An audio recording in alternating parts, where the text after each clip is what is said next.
বাবা হচ্ছে এমন একটা জিনিস যে আপনাকে পারতে সে হুকুম দিবে না।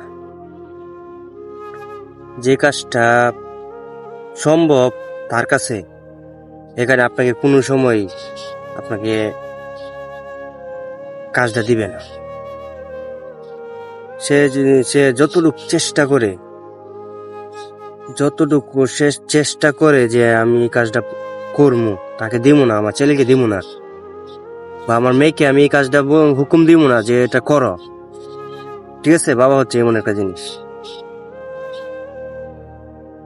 যাদের বাবা নাই সে বুঝে বাবা যে কি জিনিস। আর আমরা থাকতে মর্ম দিতেছি না, ঠিক না? থাকতে আমরা বুঝতেছি না যে বাবা কি জিনিস। যাদের বাবা নাই তাদের কাছে জিজ্ঞাসা করেন যে বাবা কেমন জিনিস। অন্য একটা ছেলে বা মেয়ে ওদের সামনে যখন বাবা বলে ডাক দেয়, তখন সে বুঝে যে বাবা কি জিনিস। আর আমরা থাকতে মর্ম দিতেছি না, বুঝতেছি না তার মর্ম কি।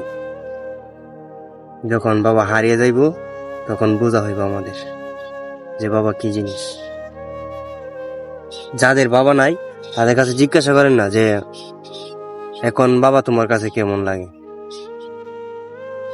বাবা যারটা দিতে পারে না তোমার কাছে এখন কেমন লাগে, তখন সে বলতে পারে চোখের মধ্যে কান্না নিয়ে, চোখের মধ্যে অশ্রুর পানি নিয়ে সে বলতে পারবে যে বাবা কি জিনিস।